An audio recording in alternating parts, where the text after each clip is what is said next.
উকবা ইবনে আবু মুঈত যখন এই কথা বলল, আবু জেহেল উবাই ইবনে খালদ বলতেছে, এই উকবা, যেহেতু পলিটিক্সের কালেমা পড়ছিস, তাহলে এটার একটা প্রমাণ দেওয়ার দরকার, একটা প্রমাণ তোকে দিতে হবে। কি প্রমাণ? উকবা ইবনে আবু মুঈতকে তার বন্ধুরা দেখেন, বন্ধুরে জাহান্নামে নেয়, বন্ধুরে জাহান্নামে নেয়। দেখেন বন্ধু বলতেছে, এই বন্ধু, তুমি যদি তোমার মন্ত্রীর তো পদ টিকা রাখতে চাও, যদি তুমি তোমার সম্মান টিকা রাখতে চাও, যদি তোমার ক্ষমতা টিকা রাখতে চাও, তাহলে যে মুখ দিয়া মুহাম্মাদের কালেমা পড়ছো, ওই মুখ দিয়া মুহাম্মাদের মুখের উপরে থুতু মারতে হবে। নাউযুবিল্লাহ করে কন্যা। আল্লাহ তাআলা বলেন, বিসমিল্লাহির রাহমানির রাহিম।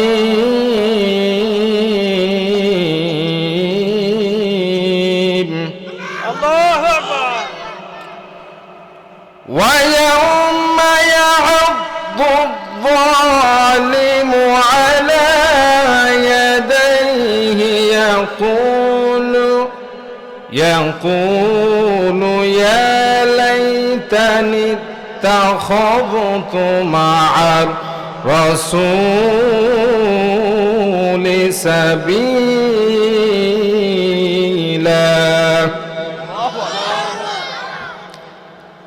আল্লাহ তাআলা বলেন, জালেমরা ওই দিন নিজের হাত নিজে কামড়াইতে থাকবে আর বলতে থাকবে, হায় হায়, আমি যদি অমুককে বন্ধুরূপে না বানাইতাম, অমুককে বন্ধু না বানাইতাম, আমি যদি মুহাম্মদুর রাসূলুল্লাহ সাল্লাল্লাহু আলাইহি ওয়াসাল্লামকে বন্ধু বানাইতাম, তাহলে কতই না সুন্দর হইতো, কতই না ভালো হইতো। কারণ যারা জালেম হবে দুনিয়াতে, যারা জুলুম করবে, তারা কাল কিয়ামতের ময়দানে শুধু জুলুম করার কারণে তাদের নিজের হাত তারা নিজেরাই কামড়া কামড়া খাইতে থাকবে। নাউযুবিল্লাহ জোরে কন্যা। এই এত উঠাউঠি করে, এই কি হয়েছে? উঠাউঠি করা যাবে না, ঠিক আছে? মনোযোগ এইদিকে। আপনি যদি না থাকেন, যদি কথা না বলেন, সব হারাবে, ঠিক কিনা ধরে বলেন? তো আল্লাহ তাআলা বলেন, যারা জুলুমকারী, যারা জালেম, তারা ওই দিন তাদের নিজের হাত কামড়াইতে থাকবে আর আফসোস করে বলতে থাকবে, আয় আয়, আমি কেন মুহাম্মদকে বন্ধু বানাইলাম। এই আয়াতটা বোঝার জন্য, এই আয়াতের প্রেক্ষাপট কেন নাজিল হয়েছে, এটা বললে আপনারা বুঝতে পারবেন। আমি একটি হাদিস তেলাওয়াত করেছি, আফসুস সালাম ওয়া আকিমুত তুআম। আল্লাহ রাসূল বলেন, তোমরা সালামের প্রচার করো, সালামের প্রসার করো। আর আমরা আজকে হুজুরের সালামের আশায় দোকানের এক কোনায় বসে থাকি, ঠিক কিনা ধরে বলেন? হুজুর যদি সালাম না দেয়, চাকরি কেমনে থাকে সেটা আমি দেখবো, ঠিক কিনা ধরে কম? আরে বেটা, হুজুর সালাম দেয় নাই, তুমি কেন সালাম দিলে না, ঠিক কিনা ধরে কম? নবীজি কি খালি ওই বড়দেরকে সালাম দিয়েছে, ছোটদেরকে সালাম দেয় নাই? সবাইকে সালাম দিয়েছে। আফসুস সালাম, সালামের প্রসার করো। যদি কারোর সাথে দ্বন্দ্ব মিটাইতে চাও, বেশি বেশি সালাম দাও। কারোর সাথে দ্বন্দ্ব আছে, তাকে সালাম দিলে সে আপনার সাথে কথা না বলে কোনোদিন থাকতে পারবে, ঠিক কিনা ধরে কন? কারণ সে, তার সাথে আপনার মন কষাকষি, সে চেষ্টা করতেছে কথা বলা, কিন্তু কোনো উপায় নাই। আপনি যদি সালাম দেন, দেখবেন উল্টা আপনার সাথে এমন ভালো ব্যবহার করবে, এমন কথা বলবে, ইতিপূর্বে কোনোদিন বলে নাই। বাস্তব না অবাস্তব, জোরে বলেন? এটা হলো সালাম। আমার প্রশ্ন হলো, আলোচনা হলো 2 নাম্বার দিয়ে, আকিমুত তুআম। আল্লাহ রাসূল বলে, তোমরা মানুষদেরকে খানা খাওয়াও। কি করো? আমরা আওয়ামী লীগ হয় বিএনপি খাওয়াই না, বিএনপি হয় আওয়ামী লীগকে খাওয়ায় না, বিএনপি জামাতে খাওয়ায় না, জামাতেরা বিএনপি খাওয়ায় না, জোরে কর না, ঠিক না? আমার দলে যে আছে তাকে খাওয়াবো, তাছাড়া খাওয়ানো দরকার নেই। খাওয়া নাকি এরকম দলীয় খাওয়া নাকি? আল্লাহ রাসূল বলে, ওয়াকিমুত তুআম, তোরা মানুষদেরকে খানা খাওয়া, সবাই, প্রতিবেশী যারা আছে সবাইকে খানা খাওয়ানোর কথা বলছে। ঠিক কিনা জোরে বলেন? খানা খাওয়ানো অনেক বড় ইবাদত।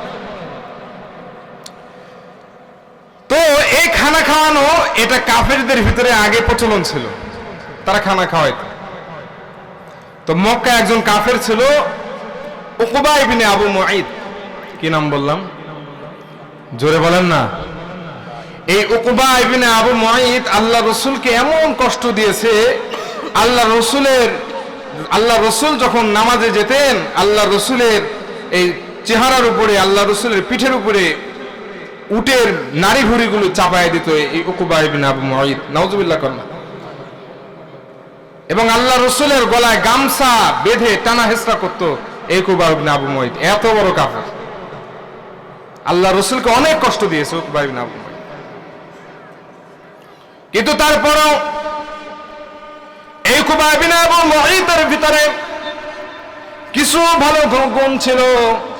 তার ভিতরে ভালো গুণ হলো, এক নম্বরে উনি ব্যবসার টাকাটাকে 3 ভাগ করতেন। কয় ভাগ? যেরকম আরো জোরে।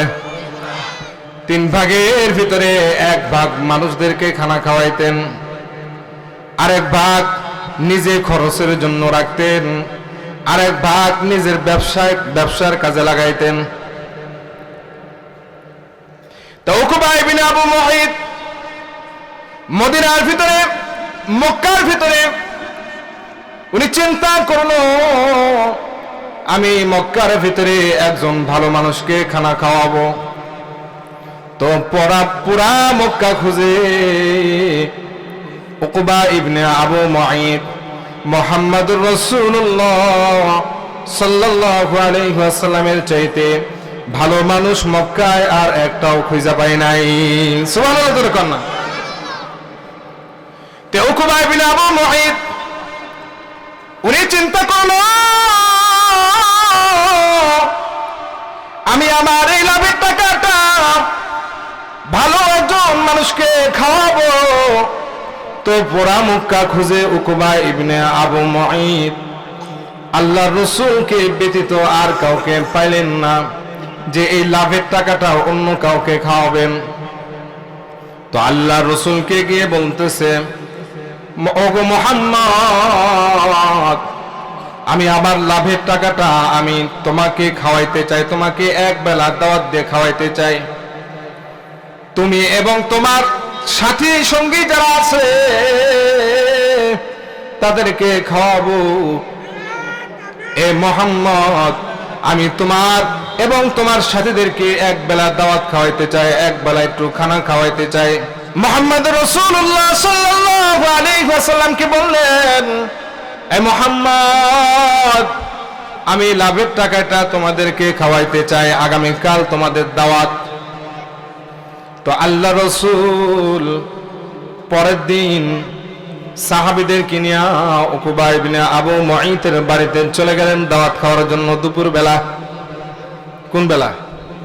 জোরে কোন। তো এই দিক দিয়ে আল্লাহ বলতেছে, উকবা, তুই আমার বন্ধুরে ভালোবাসলি, আমি তোকে ইসলাম গ্রহণ করার ব্যাপারে একটু সহজ করে দিলাম। সুবহানাল্লাহ।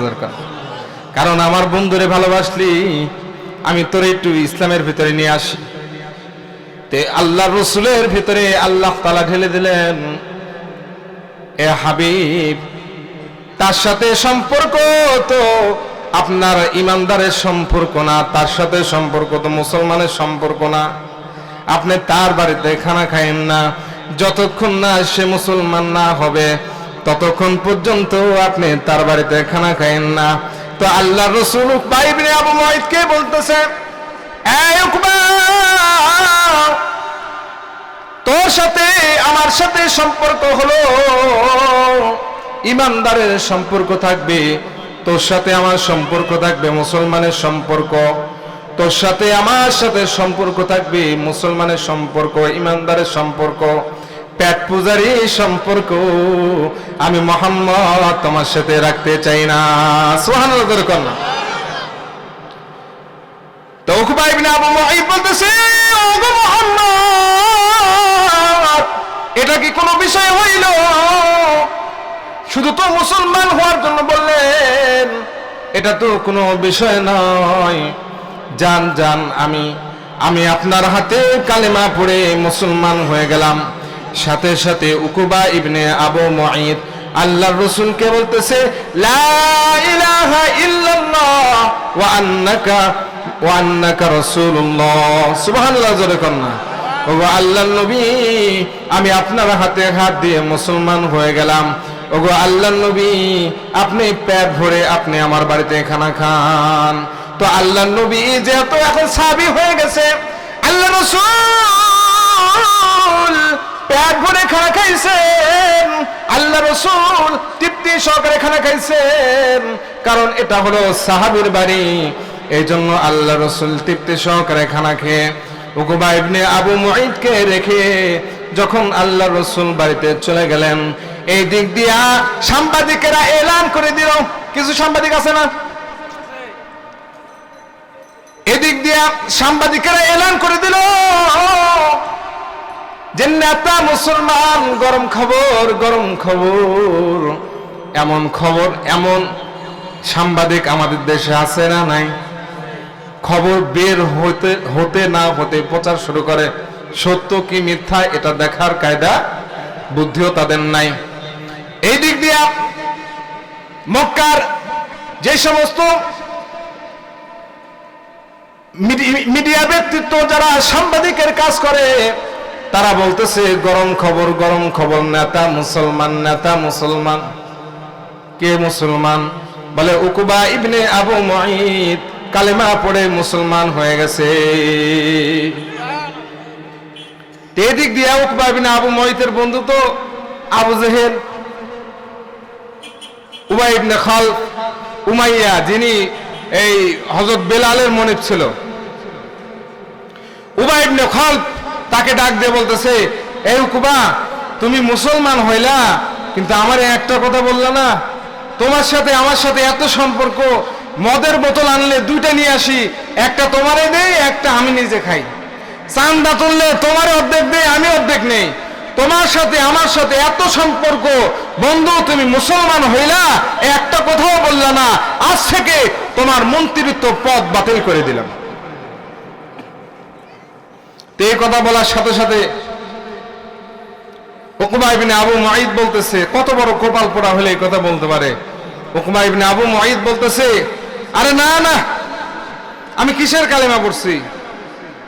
উকবা ইবনে আবু মুঈত বলতেছে, আরে আমি কিসের মুসলমান হইছি? আমি তো এটা পলিটিক্সের কালেমা পড়ছি। জোরে কর না নাউজুবিল্লাহ। সম্মান রক্ষা করার কালেমা, নাউজুবিল্লাহ, জোরে কর না। কারণ আমি এর কালেমা পড়লে মুহাম্মদ আমার বাড়িতে খানা খাবে না, আর মুহাম্মদুর রাসূলুল্লাহ সাল্লাল্লাহু আলাইহি ওয়াসাল্লাম যদি আমার বাড়িতে খানা না খায়, তাহলে তো মক্কার ভিতরে আমার ইজ্জত থাকে না। এজন্য আমি পলিটিক্সের কালেমা পড়েছি। জোরে কর না নাউজুবিল্লাহ। এরকম অনেক লোক আসবে কিয়ামত পর্যন্ত, মসজিদের সভাপতি হওয়ার জন্য মাথায় টুপি দিবে। এরকম ভাবে কিয়ামত পর্যন্ত এমন লোক আসবে জুব্বা গায়ে দিবে মসজিদের সভাপতি হওয়ার জন্য। এমনও অনেক মানুষ আসবে শুধু মসজিদে নামাজ পড়তে যাবে শুধু একটু রাজনীতি করার জন্য, সভাপতি হইতে যাবে শুধু একটু রাজনীতি করার জন্য। যেমন উকবা ইবনে আবু মুঈতের কথা আল্লাহ তাআলা কোরআনে হাকিমের মধ্যে বলেছেন। উকবা ইবনে আবু মুঈত যখন এই কথা বলল, আবু জেহেল উবাই ইবনে খালফ বলতেছে, এই উকবা, যেহেতু পলিটিক্সের কালেমা পড়ছিস, তাহলে এটার একটা প্রমাণ দেওয়ার দরকার। একটা প্রমাণ তোকে দিতে হবে। কি প্রমাণ? উকবা ইবনে আবু মুঈতকে তার বন্ধুরা দেখেন, বন্ধুরে জাহান্নামে নেয়, বন্ধুরে জাহান্নামে নেয়। দেখেন বন্ধু বলতেছে, এই বন্ধু, তুমি যদি তোমার মন্ত্রিত্ব পদ টিকা রাখতে চাও, যদি তুমি তোমার সম্মান টিকা রাখতে চাও, যদি তোমার ক্ষমতা টিকা রাখতে চাও, তাহলে যে মুখ দিয়া মুহাম্মাদের কালেমা পড়ছো, ওই মুখ দিয়া মুহাম্মাদের মুখের উপরে থুতু মারতে হবে। নাউযুবিল্লাহ, জোরে কর না। তো উকবা ইবনে আবু মুঈত কত বড় জালেম! উকবা ইবনে আবু মুঈত আল্লাহ রাসূলের নূরানি চেহারায় থুতু মারার জন্য উকবা ইবনে আবু মুঈত সহ মক্কার বড় বড় কাফেরেরা যখন আল্লাহর রাসূলের কাছে রওনা দিয়েছে, ওই সময় আল্লাহর রাসূল দারুন নাদওয়াতে বসেছিলেন। আল্লাহর রাসূল দেখেন উকবা ইবনে আবু মুঈত সহ মক্কার বড় বড় কাফেরেরা আসতেছে। আল্লাহর রাসূল ভাবলেন গতকাল উকবা ইবনে আবু মুঈত একা মুসলমান হয়েছে, আজ হয়তো পুরা কাফেরেরা সহ আজকে সবাই মুসলমান হওয়ার জন্য আসতেছে। আল্লাহর রাসূল আশা নিয়ে যখন সাহাবীর মর্যাদায় আল্লাহর রাসূল দাঁড়িয়ে যখন হাতটা বাড়ায় দিছে, উকবা ইবনে আবু মুঈত নাফরমান আল্লাহর রাসূলের সামনে এসে আল্লাহর রাসূলের মুখের উপরে থুতু মেরে দিয়েছে। নাউযুবিল্লাহ। আল্লাহর রাসূল চিৎকার দিয়ে উকবা, যে মুখ দিয়া কালেমা পড়া গতকাল জান্নাতের মালিক হয়েছিলি, আজ কেন ওই মুখ দিয়া থুতু ফালায়া আমার মুখে থুতু ফালায়া তুই জাহান্নাম কামাই করলি উকবা? আল্লাহর রাসূলের দিল ভেঙে চৌচির হয়ে গেছে। আল্লাহর রাসূলের দিল ভেঙে চৌচির হয়ে গেছে। আল্লাহর রাসূল কান্না করতেছে। ওই সময় আল্লাহ তাআলা এই আয়াতে কারিমা নাজিল করে বলেন, ওয়া ইয়াউমা আদ্দু যালিমু আলা ইয়াদাইহি ইয়াকুলু ইয়া লাইতানি ইত্তাখাযতু মা'আর রাসূল সাবিলা। ওগো আল্লাহর নবী, উকবা তার নিজের ক্ষতি নিজে করছে, তার ক্ষতি আপনার ক্ষতি সে করে নাই। ওগো আল্লাহর নবী, এই উকবা ইবনে আবু মুঈতকে আমি কিয়ামতের ময়দানে দাঁড় করাবো, আমি তাকে জিজ্ঞাসা করব, এমন অবস্থায় দাঁড় করাবো যে নিজে নিজের হাত কামড়াইতে থাকবে আর নিজের হাত খেয়ে ফেলবে, নিজেও বুঝতে পারবে না যে তার হাতকে খাইলো। এবং আল্লাহ তাআলা বলেন, ইয়া লাইতানি লাম আত্তাখিযু ফুলানান খলিলা। ওই জালেম ওই দিন চিল্লায় চিল্লায় বলতে থাকবে, ও হায় হায়, আমি যদি ওই আবু জাহেলকে বন্ধু না বানাইতাম, আমি যদি উবাই ইবনে খালফকে বন্ধু না বানাইতাম, আমি যদি মুহাম্মদুর রাসূলুল্লাহকে বন্ধু বানাইতাম, তাহলে তো আজকে আমার এই হাল হইতো না, আজকে আমার এই দশা হইতো না। দুনিয়াতে অনেক মানুষ আছে বন্ধুর পাল্লায় পড়ে নামাজ পড়ে না, বন্ধুর পাল্লায় পড়ে উলামায়ে কেরামের বিরুদ্ধে কথা বলে, বন্ধুর পাল্লায় পড়ে তারা অনেকে শরীয়ত পরিপন্থী কাজ করে। আল্লাহর রাসূল আল্লাহ তাআলা জানায় দেয়, যারা বন্ধুত্ব টিকায় রাখতে, যারা আমার দিন থেকে সরে গেল, যারা আমার রাসূলের বিরুদ্ধে চলে গেল, উলামায়ে কেরামের বিরুদ্ধে চলে গেল, তাদেরকে আমি সবাইকে এক শিকলে বেঁধে উকবা ইবনে আবু মুঈতের সাথে জাহান্নামের ভিতরে নিক্ষেপ করব। নাউযুবিল্লাহ।